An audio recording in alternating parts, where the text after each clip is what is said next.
Bloc 10, la charge électrique. Il y a simplement deux charges à la base de toute la matière. Donc, ces deux charges élémentaires sont le proton, qui est une charge positive, et l'électron, une charge négative. Ces deux particules sont à la base de toute la matière puisqu'elles sont les constituants principaux des atomes. Donc, lorsque on a deux charges qui sont une vis-à-vis l'autre, elles ont un comportement.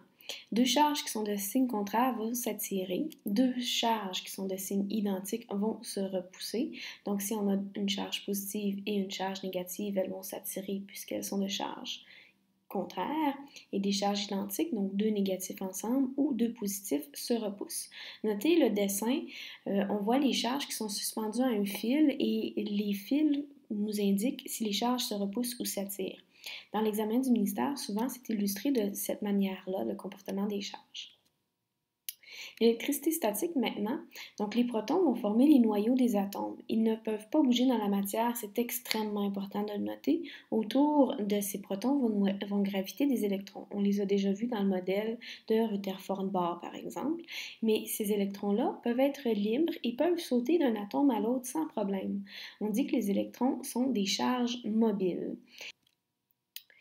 Lorsqu'il y a de l'électricité statique, le phénomène fonctionne avec le frottement principalement. Donc, lorsqu'on frotte deux substances et qu'elles ont une attirance qui sont différentes pour les électrons, ça veut dire qu'il y a une substance qui a plus tendance à arracher des électrons à l'autre substance. Donc, lorsqu'on frotte, une des substances va arracher des électrons à l'autre substance.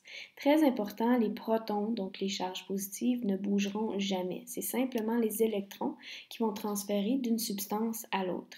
Étant donné que la substance de gauche a gagné des charges négatives, elle a gagné des électrons, elle a un surplus de charges négatives, elle est donc chargée négativement.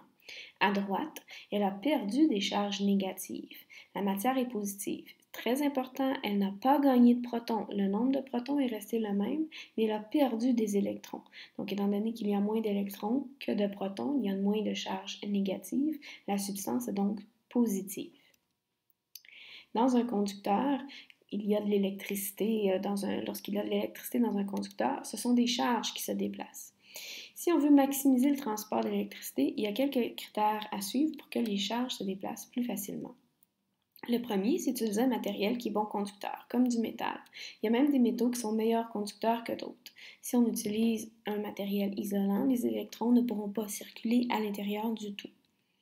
La deuxième façon d'améliorer la conductivité électrique, c'est de parcourir la distance la plus courte possible. Donc, si on a le choix entre deux fils, le court va toujours être plus efficace que le fil long. Ensuite, c'est le diamètre du fil, la section du fil. Plus le fil est gros, plus il peut transporter de charge en même temps. Il sera donc plus efficace. Choisir un fil qui est court et gros sera toujours plus efficace qu'un fil qui est long et petit.